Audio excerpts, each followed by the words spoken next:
En agosto de 1522 arribaron a Tlaxcala 3 españoles franciscanos, aquella primera orden religiosa que llegó a tierras mexicanas con el fin de evangelizar a los indígenas. Juan de Ayora, Juan de Tecto y el fray Pedro de Gante llegarían pronto a la Nueva España para comenzar con la labor de conversión con los aztecas. Los sacerdotes primeramente empezaron a estudiar varias de las lenguas que se hablaban en los distintos parajes que constituían lo que fuera Tenochtitlan. Fue en Texcoco donde se edificó la primera escuela franciscana de la ciudad. Aquí se enseñaba a leer, escribir y cantar. Desde luego también se daban clases de fe cristiana.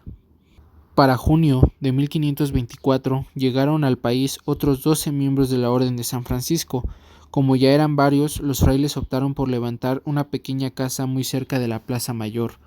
Pero este predio sería provisional, pues pronto con donativos de Hernán Cortés los franciscanos adquirirían un terreno de miles de metros cuadrados. Se trataba de un espacio muy grande, pues cuentan las crónicas se solía tratarse de un terreno ocupado por una de las casas donde Moctezuma albergaba sus animales, los llamados zoológicos del Tlatoani Mexica. El terreno fue bien aprovechado por los religiosos, pues construyeron varias capillas sobre su suelo. Siglos pasaron y varias de aquellas construcciones que ocupaban las calles que actualmente conocemos como Eje Central, Madero y Venustiano Carranza tuvieron que ser demolidas para dar cabida a la creación de otras calles, como la de 16 de septiembre. En 1868 se eliminaron los conventos por mandato de la Ley de Desamortización, razón por la cual unos protestantes episcopales adquirieron el templo que todavía prevalecía en aquel lugar del centro. A su vez, estos se lo vendieron a los jesuitas 30 años después y ellos por su parte lo donan a los franciscanos de nuevo. Por fortuna, todavía se mantiene incólume la fachada de dicho templo, ese estilo español que destaca por la profusa cantidad de ornamentos y detalles, que de manera acertada se desdoblan por toda la portada que constituye al templo y el convento de San Francisco. También destaca su atrio donde actualmente se montan exposiciones. Se trata más bien de un complejo religioso compuesto por un templo y un claustro adjunto. Asimismo, a poca distancia se encuentra la capilla Valvanera, que le otorga un aire muy religioso a este hermoso rincón del centro histórico. Características como el retablo del altar mayor continúan embelezando a los entusiastas de la arquitectura religiosa. Se trata de una obra que data del siglo XVIII y que ocurrió a cargo de Jerónimo Antonio Gil. Cabe mencionar que fue destruido en el siglo XIX, pero restaurado en la década de los 40 del siglo XX. Conviene admirar esta joya arquitectónica desde todos sus ángulos, para cautivarse con su preciosa fachada y también con las obras pictóricas que adornan su interior. A lo largo del virreinato, San Francisco fue el convento de conventos. En los terrenos que ocupa este templo estuvo el zoológico privado del emperador Moctezuma, conocido como la Casa de las Fieras, después de la conquista de Hernán Cortés. Su presencia fue símbolo de victoria. Con su orden se selló el triunfo y fue el inverso de la Noche Triste. Cortés cedió el espacio a la orden de los frailes franciscanos, quienes edificaron un convento de grandes dimensiones. De oriente a poniente abarcaba las que hoy son las calles de Bolívar hasta Eje Central Lázaro Cárdenas y de norte a sur de Avenida Madero a Venustiano Carranza.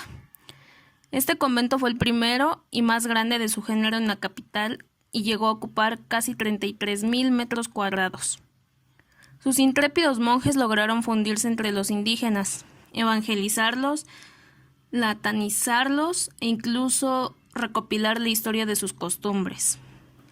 Por ello, desde muy temprano, el clero secular rivalizó con la orden, al grado de que hacia 1570 les fue recortado todo suministro para educar a los indígenas que gobernarían sus propios pueblos. El 15 de septiembre de 1856, un decreto del gobierno suprimió el convento y sus bienes fueron declarados propiedad de la nación. Se fraccionó el predio y se vendió a diversos particulares. Enclavado en el corazón de la Nueva España, el conjunto conventual de San Francisco fue sede de la primera fundación religiosa que se asentó en este virreinato, así como el primer centro educativo y cabeza del Santo Evangelio de México. Desde el siglo XVI, a lo largo de una trayectoria que remonta a los 3 siglos de existencia, este vasto complejo arquitectónico llegó a ocupar una superficie de 33.000 metros cuadrados, cuyos vestigios dan cuenta hoy de su inobjetable importancia. Solo restos del primitivo atrio con la portería de acceso y el muro de la biblioteca, ahora reconstruidos, la arcada del claustro principal, hoy en día templo metodista. El templo grande con la capilla de Valvanera, construida en el siglo XVIII sobre el acceso de la puerta porciúncula, ambos abiertos al culto católico. La puerta de acceso norte sobre la calle Francisco y Madero y los restos del edificio donde se ubican las capillas de San Antonio y del Calvario, que permanecen hasta nuestros días, como testimonio de la grandeza de la obra franciscana que culminará con el derribo de los conventos e iglesias decretado por las leyes de reforma. Actualmente lo que vemos por dentro es una copia exacta del original que fue mandado a hacer en el siglo XX. Los sismos de septiembre de 2017 no afectaron la estructura del edificio, pero sí se requirieron algunas intervenciones. Sigue siendo un templo católico, solo queda la iglesia, mínima parte del gran conjunto que existió. Allí habitaron Fray Pedro de Gante, Martín de Valencia, Toribio de Benavente y otros insignes misioneros.